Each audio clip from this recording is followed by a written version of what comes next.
we are talking about getting started with e-commerce today. And just as a point of note, we're going to have some questions at the end. And if anyone has any questions during the presentation, you can drop them in the Q&A section or in the chat, and we'll be manning those and trying to answer them as we go. The first thing I want to mention is that this webinar is brought to you by the South Georgian Bay Digital Service Squad, which is managed here in this area by the South Georgian Bay Small Business Enterprise Center, with the additional help and support from some partners like the County of Simcoe, the Town of Collingwood, and the Town of Blue Mountains. Just a shout out to those sponsors, and I'm going to pass it off to Rochelle, who's going to take it away and take you through our presentation today.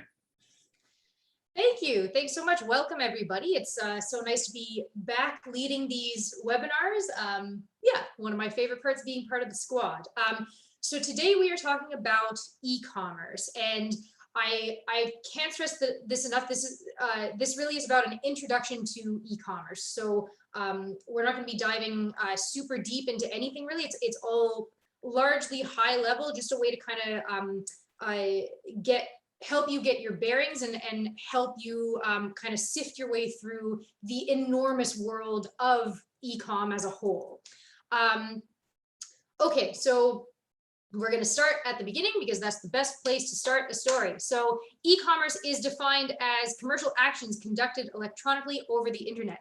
Why do I include this? Because sometimes you can really get caught up in, oh, e-commerce means that you have to have this super fancy online store. You have to be selling through a third party carrier like Amazon or something like that. It really isn't. It really is about any kind of transaction that involves goods or services and money to pay for those things happening over the internet. So it's important to keep that in mind. It's a very, very broad term. It's used by over 2 billion people worldwide in 2020 alone. And as you can imagine, that number is only growing. I'm sure I would place money on the fact that everybody on this call or everybody watching this webinar has used e-commerce in some form or another since around March of 2020 for, one reason or another. All right. Next slide. Thank you. Okay. So as I was saying, e-commerce does not necessarily mean that you have to have shoppable products available on a website. It also includes things like using email marketing to capture sales or register participants. So, if you have trinkets that you like to sell, or maybe you're an event organizer and you like to sell your tickets essentially by digital word of mouth. So essentially just emailing people saying, hey, I've got these new products, or this new event is coming up. You're on my mailing list. You've been to my events before. You've bought from me before. Would you like, to invest in this next thing coming up? That's a form of e-commerce. Using groups like Facebook Marketplace, if you have old things that you're trying to, get out of your life, or if you're looking for something secondhand and you just need a new chair or something to spice up your room or something like that. So you're using Facebook Marketplace or even like eBay or something like that. That's another form of it. Apps like Instagram and Pinterest, a lot of times they can fly under the radar a little bit, right? Like, oh, okay, yeah, I can buy stuff through Instagram and Pinterest, but it's not the same as, if I'm going to Amazon or if I'm going to a store's, like a shop's online store or something like that. Well, no, it actually is. It is the exact same thing. And then, of course, if you're doing it really old school and essentially just saying, these are the fees for my services, why don't you send me an e-transfer and we can get started? That is also an example of e-commerce. So yeah, I really just need to illustrate that. And the reason for it is, if you are looking to dive deeper into e-commerce, if it's something that you're interested in and you don't really know where to start, chances are you may have already started with it, right? You may have already done some of these examples that I've provided here. So I just wanted to illustrate that it's not as daunting a concept as it necessarily is made out to be. Next slide. Okie dokie. So now, if you are one of those people who are business owners who is interested in getting into e-com, if you're ready to launch your own store, or if you at least want to explore those options, if you really need to bolster your digital strategy, this is where we're going to sort of talk about the importance of an online e-commerce enabled store and what that can do for you. So the thing about it is, it really has never been easier nor more widely accessible. I mean, I don't know how many of you out there are familiar with like drop shipping companies and stuff like that, but you can essentially open an online store and have zero inventory whatsoever. You can create whatever product you want and essentially just have it available existing in the realm of the internet, and you never actually see that physical product, but people are still buying it through your site. Like it really it's become a whole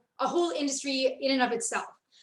So there are, I can't stress this enough, there are many reliable site builders and e-commerce apps and plugins and programs available. What we're going to focus on today is Shopify and WooCommerce. And the reason why I chose those is because those are the two that I'm personally the most familiar with, but they're also two of the biggest players, particularly here in Canada in particular. Could I say particular any more times? I don't think so. Okay. So we're going to start off with Shopify. So Shopify is great because it is an internationally known and internationally used bespoke e-com platform. Shopify, how I can, I guess the analogy I like to use is Shopify for me is kind of like the Apple of e-commerce platforms. It is designed to be incredibly user-friendly. It is designed to be something where you subscribe to your plan, you can get your shop up and running in an afternoon, and you can start taking sales virtually immediately. That is what it is designed to do. It's effective for both online and in-store retailers. So what Shopify has really done is tried to make itself that mission control center. What they want is that if you're opening an online store with them, you want to love them so much that you want to transfer your whole store over to Shopify, and then you just have one central point of sale system and one central inventory management system, et cetera, all managed by Shopify. That is the goal that Shopify wants its customers to really work towards. And they're a Canadian company. Yes, indeed. So that's great. Yeah, points to them for that for sure. Then the other nice thing about Shopify is if that's not the way you want to go, if you're happy with how your brick and mortar store is functioning, and you just want to get some online sales moving and get it on the go quickly and efficiently, then there's an option for that as well. So Shopify can be integrated with current websites that you have and current POS systems that you have. There is a little bit more to that, but we'll get to that. Kit, anything else you wanted to throw in at this point, or shall we move along? I'm just going to chirp in when things come up. Well, yeah, one thing I'll point out too that comes up a lot at our digital service squad masterminds that we have. Anytime we have a Shopify rep present, the question always comes up: why are the prices in US dollars? Every single time that is the question that is asked, or one of them. And so, yeah, I think it's just important to note that yes, they are a Canadian company, but consider that if you're looking at this option, their prices are in US dollars, which, I mean, for one, as a benefit, I mean, that gives you a kind of level playing field in terms of comparing prices, right? Because everyone will be in US dollars. It is a downside that, yeah, it might be more expensive, but it's just it's an international standard, and they've continually just said, like, sorry, that's just the way it is. So, but the last call though, she did say that one of their reps said that that it is something that they're considering or looking at to offer local currency, just as a point of note.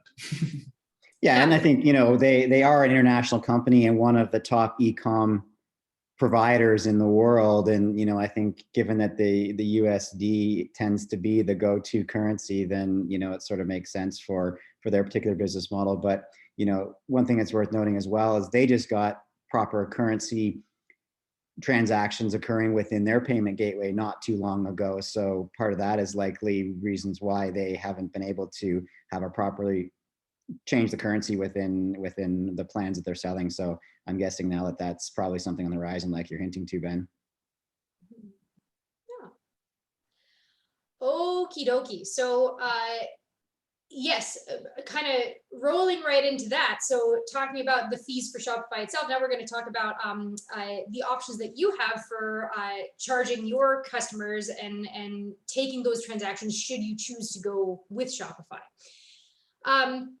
So as I mentioned in the last slide, so Shopify is really, it wants to be the sole manager of your business. Essentially, it wants to make things easy enough and enticing enough that you're going to transfer everything about your POS system over to the Shopify juggernaut, I guess. So yeah, it is designed to support both online and in-store sales, which is really great.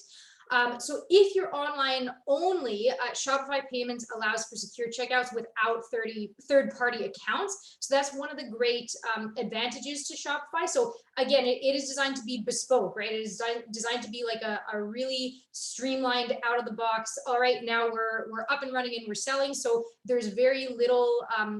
If your needs are simple as an online store, there is very little need to get into additional add-ons or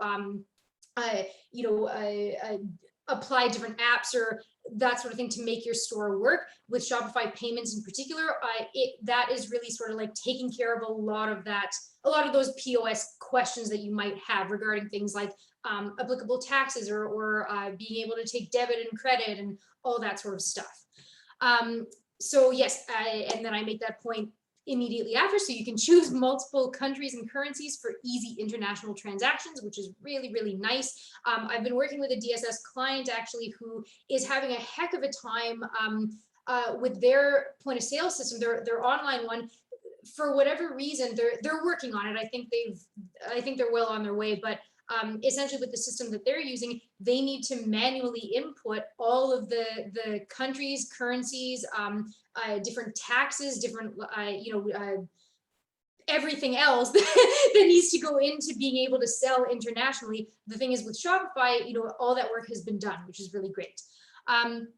If you are online and in store, so if you're a brick and mortar store that is opening an online shop, or perhaps the other way around, this Shopify can be integrated with your current point of sale system, or you can switch entirely to the Shopify point of sale system for a streamlined back end.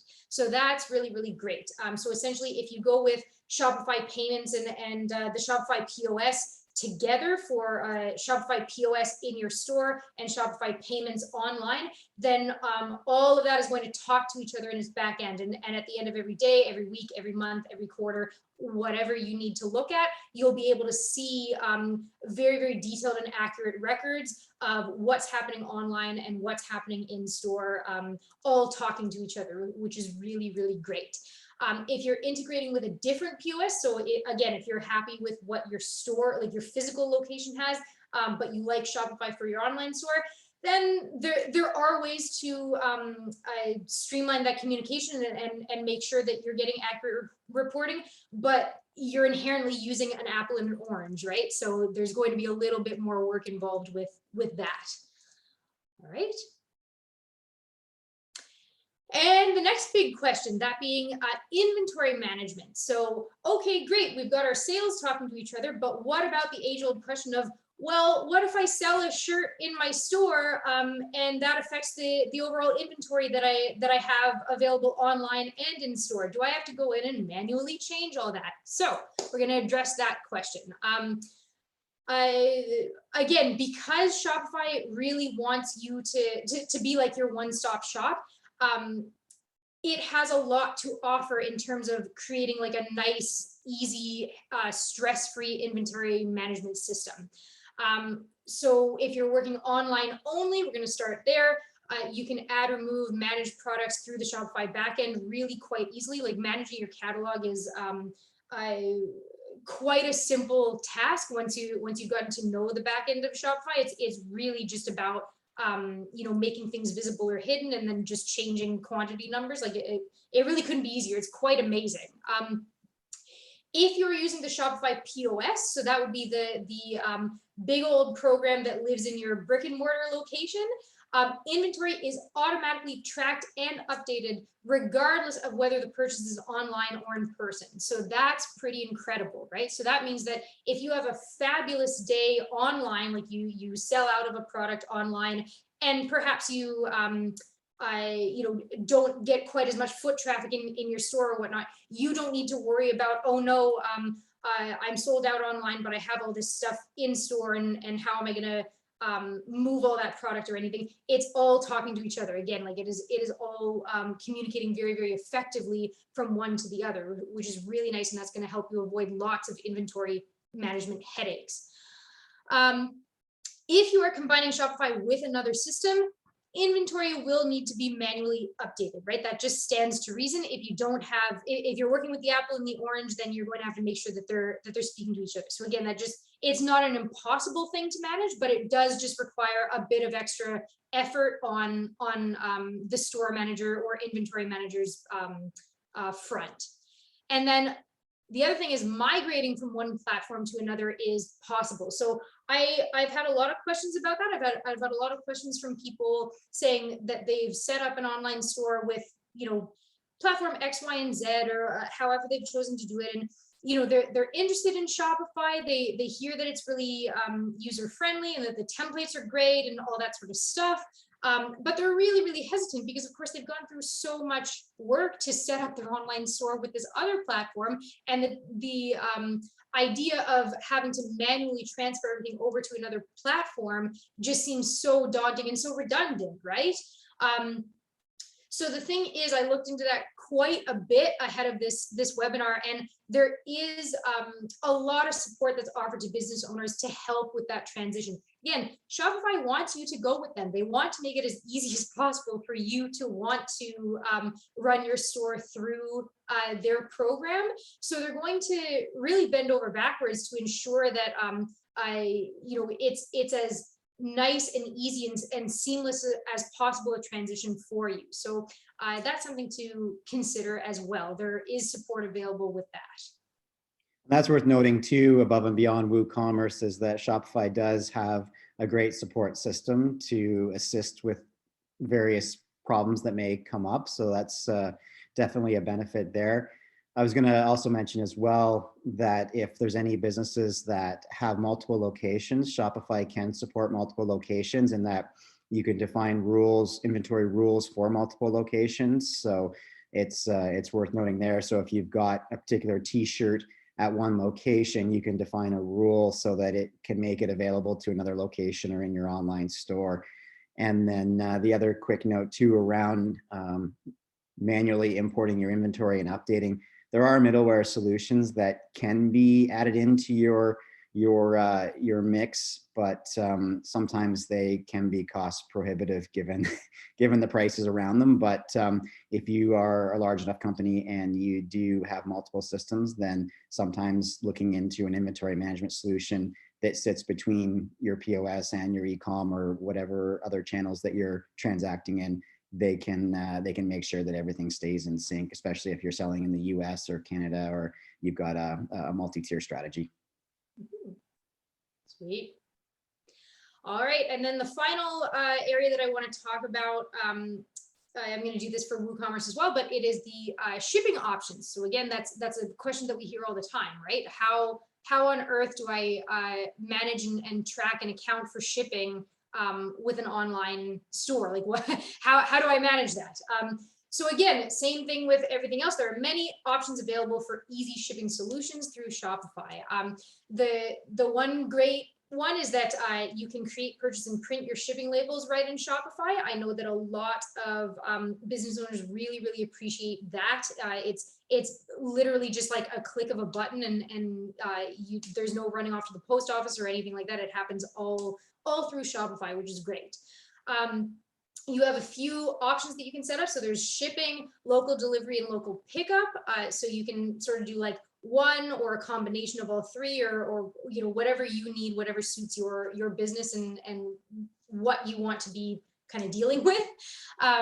You can set up flat rates, and you can set up item specific rates or custom free shipping for certain order sizes or customer profiles. So that's a really, really great advantage.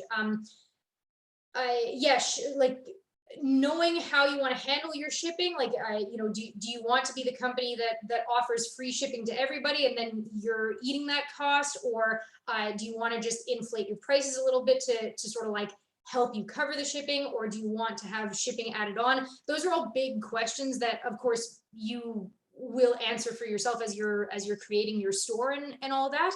But the nice thing is Shopify really can support whatever direction you want to go in. What I was really excited to learn about was the custom free shipping option. That's a huge competitive advantage. I know as someone who buys stuff online really not that often, like I'm not a huge subscriber to it, but I do it.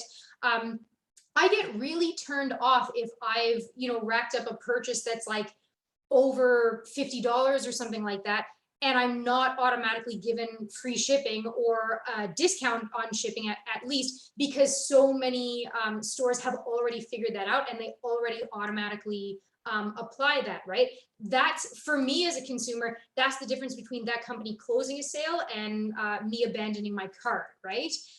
So the fact that Shopify has really figured that out and done its best to move and evolve with those trends is great. And then Shopify is already set up with many carriers, including Canada Post, UPS, and FedEx. Those are, there are more, but those are kind of the big three here in Canada, at least. So that's really, really great. And there are options, of course, like you can customize it if you have another carrier that you like working with or something like that. Chances are you can integrate that pretty seamlessly with your online store, unless it's, I don't know, buddy who rides a bike around town or something. He probably doesn't have an app. Also worth noting that Shopify actually negotiates with various carriers to get substantial discounts for their customers that have Shopify plans. So I think it's upwards of 25–40% sometimes off of the posted rates. So it's great that you've got the power, the masses within Shopify to negotiate those preferred rates. And it's also another great feature as well is that you can actually pull live rates from the various carriers as well, so that you don't get left short if there's somebody that decides they want to buy something, do an international order that you want to support and ends up costing quite a bit to actually ship it. Then you don't have to worry about absorbing those costs. You can set up live rates so that they come straight from your carrier and that they're charged appropriately. Oh, sweet. See, I didn't even know that. That's awesome. Yeah. Okay. so moving away from the nice I don't know, lukewarm bath that is Shopify that I know quite well. Now we're moving into WooCommerce, which I don't know quite as well, but we're gonna get there. So WooCommerce is the nice thing about it is it is fully customizable, and it is an open source platform built on WordPress. So what does that mean? It means that effectively WooCommerce in and of itself is free. If you are using a WordPress website, you can add WooCommerce to your site and it's not going to cost you anything. That's really great. Yeah, okay. We're going to table that and we'll get back to it. So, and it's also owned by WordPress as well. Yes, for sure. So the thing about WooCommerce is it is absolutely designed to be custom built and custom run. Unlike Shopify, where you know, again, it's supposed to be like a one-stop shop, and they give you kind of everything, and sometimes you don't know what to do with it, or you're like, well, I really don't need this particular feature or something like that. And I kind of wish that I didn't have to pay for it every month because it's not helpful to me. With WooCommerce, it is absolutely just a plug and play as you need, which is nice. So WooCommerce requires a lot more time to set up because it's all about just like taking the free WooCommerce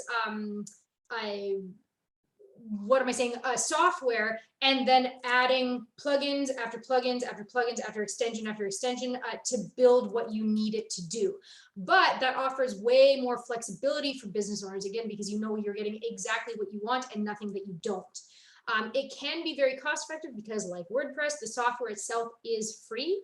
And what I will tell you is generally, if you are speaking to a web developer and you say, you know, I'm looking to get into e-commerce, what do you recommend? 9 times out of 10, they will say WooCommerce because 9 times out of 10, they are WordPress people. I wouldn't say most, but many web developers, especially the ones that I've interacted with here in South Georgian Bay, are WordPress people, and they love WooCommerce, and they will live and die by the WooCommerce.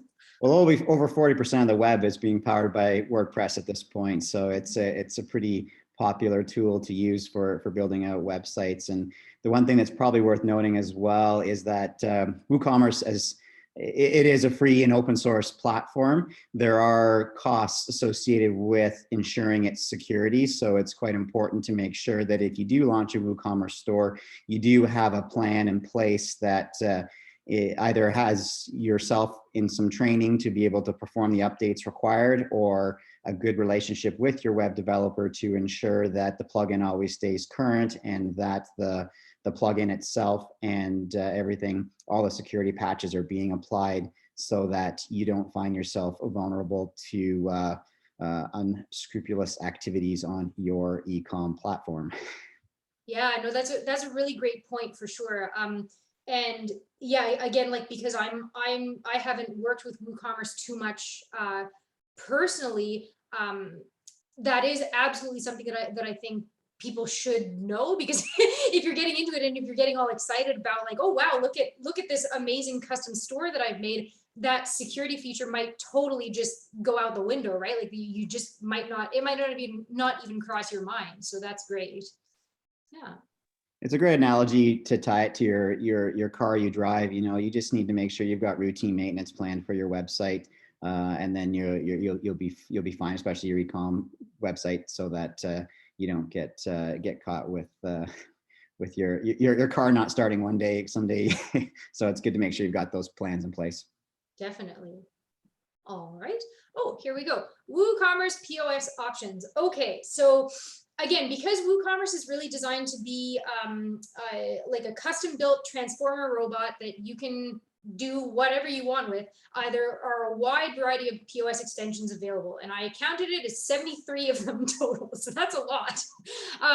So one of the more popular options is WooCommerce Payments, simply because it is designed by and for WooCommerce. So it's kind of like, if Shopify is Apple, then WooCommerce is Android, right? So you can think of as you're like customizing your Android phone or downloading different apps, likely you're going to want to go with like the Google-based apps, because you know that those are going to talk to each other. That's the same with WooCommerce and WooCommerce Payments.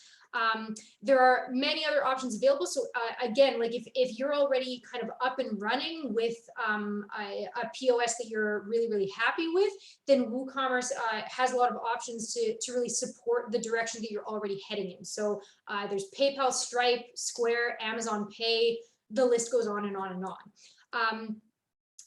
WooCommerce also offers different payment options for online versus in-store customers. So that's an option as well.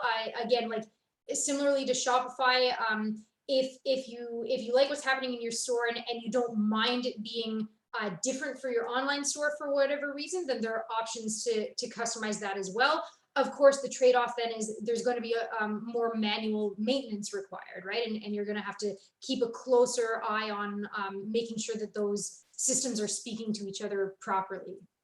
And WooCommerce doesn't have a native POS solution either, which is a pretty big distinguishing factor between it and Shopify.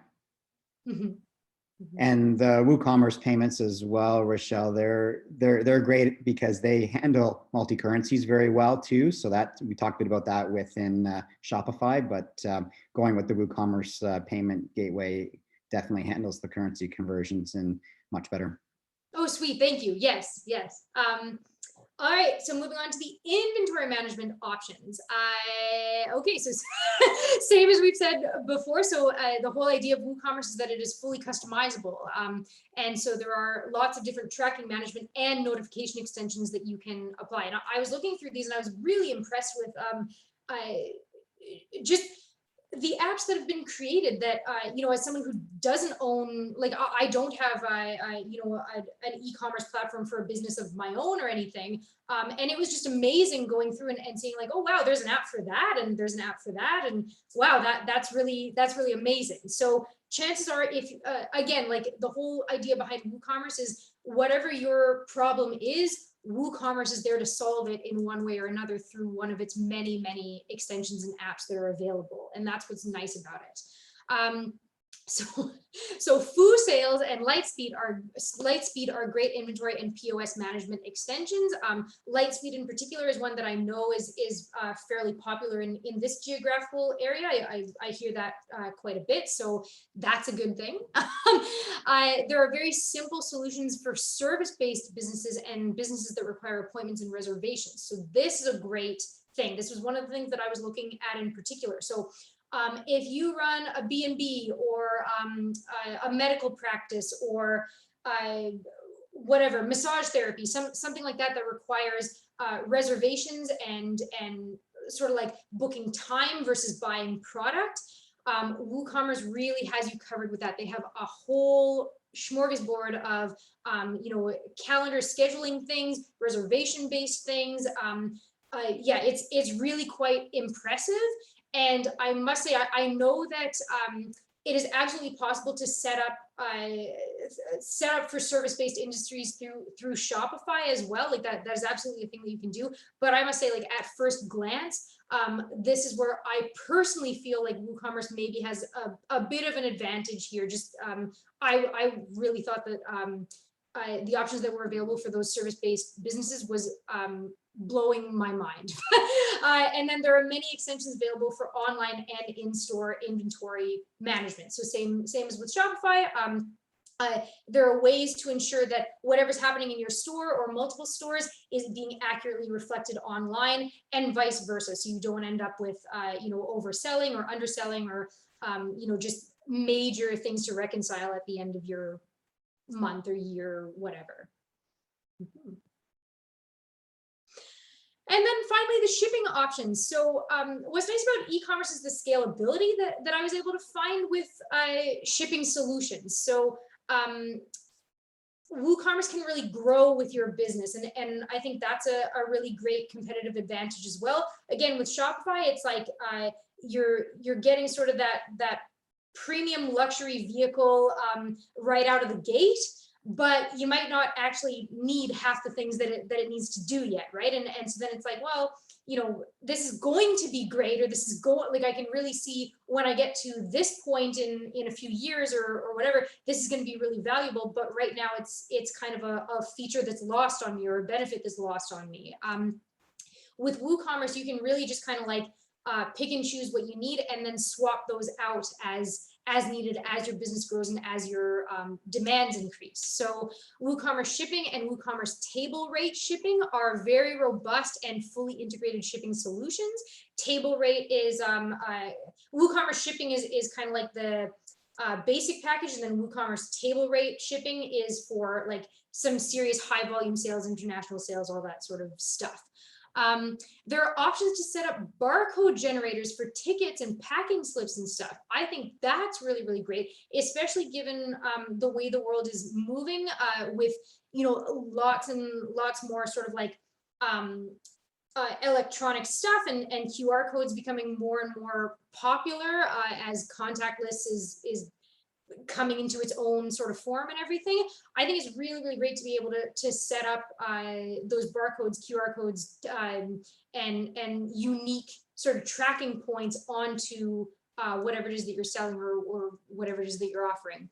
And then there are also extensions to connect with the fulfillment centers that I mentioned before. So things like Amazon, and that's really great as well. So that that kind of takes a bit of that legwork out of it for you. If you do have kind of a third party seller that you're working with and whatnot, WooCommerce can really help, I guess, get you on the express lane of that.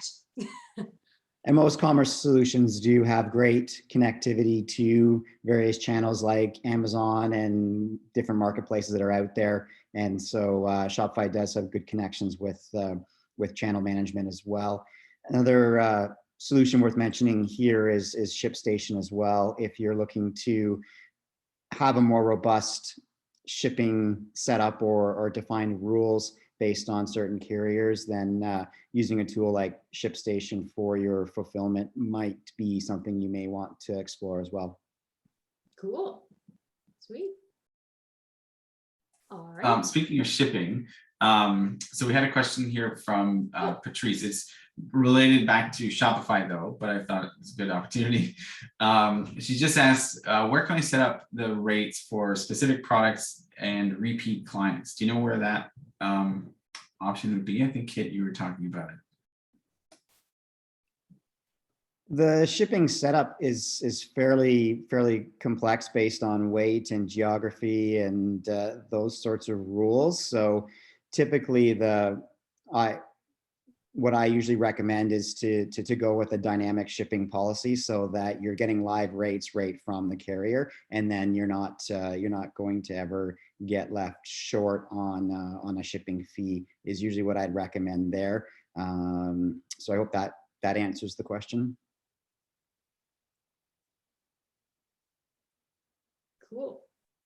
And if that particular customer is already in your database, then there will be you'll have a whole sales history around them as well, and so that's good from a repeat customer, both in WooCommerce and in Shopify.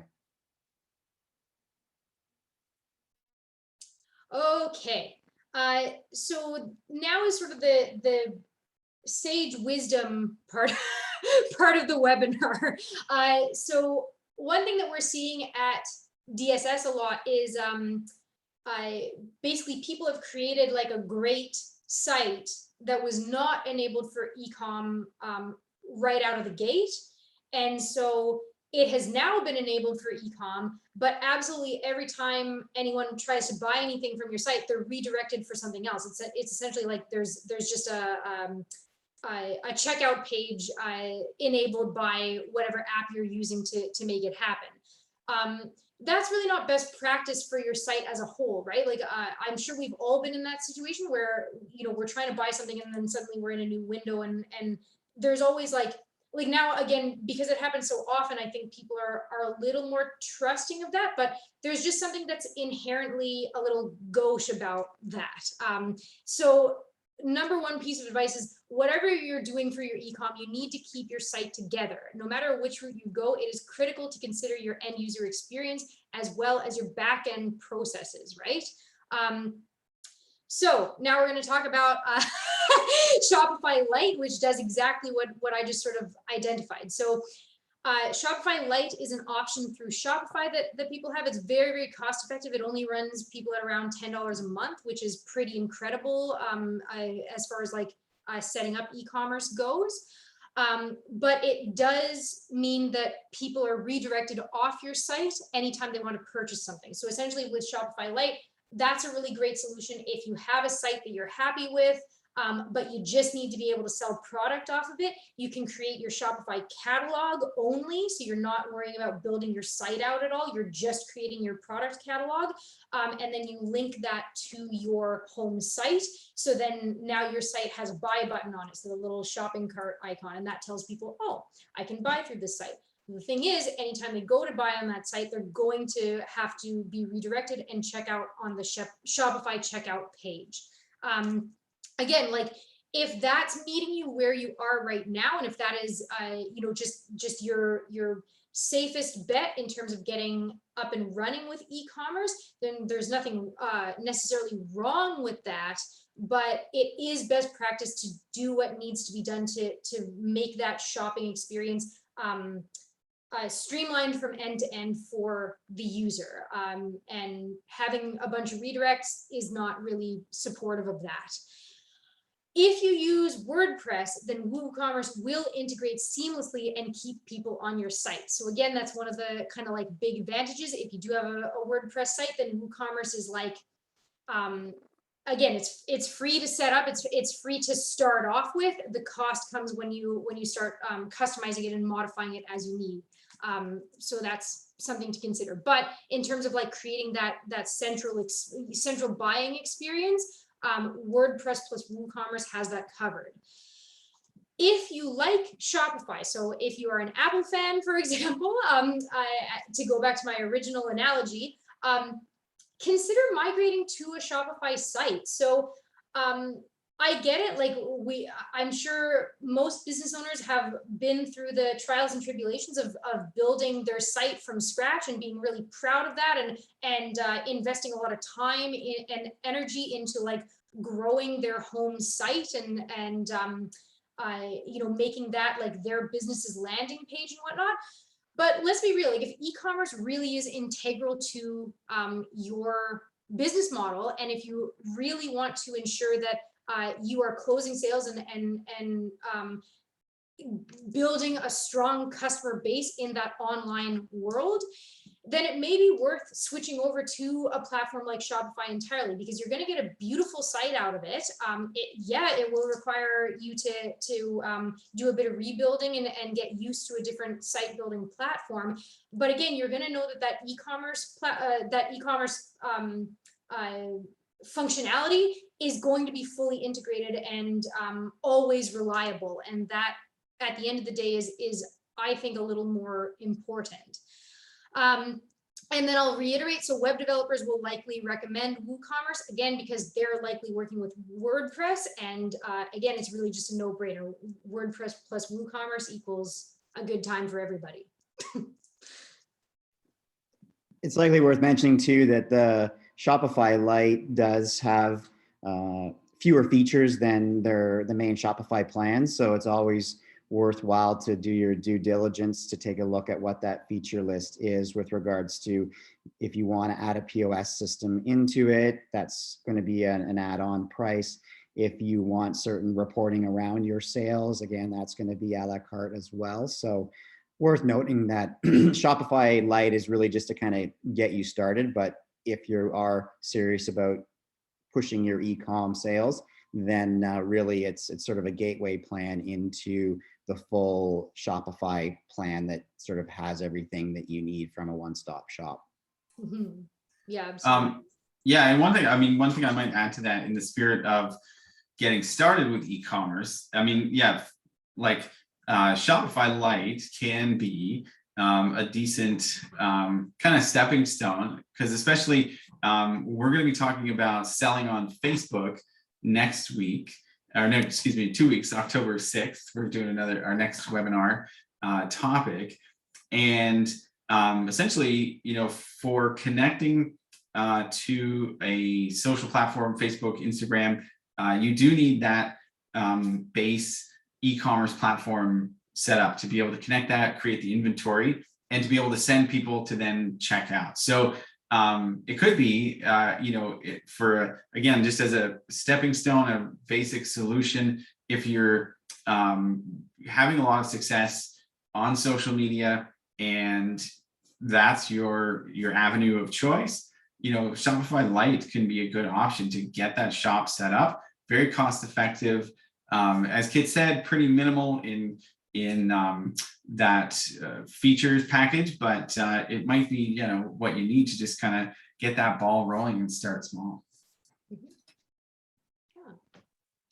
It might also be worth mentioning that both WooCommerce and Shopify have integrated tax rules. And so when it comes to actually setting up all of your taxes based on where you plan to sell, if it's just within Canada or within Ontario, or if you are international, then they've taken that a step further, where it used to be a manual input on what you were charging for taxes. And now Shopify is able to pull those rates in automatically, as well as WooCommerce, which can save you a lot of time.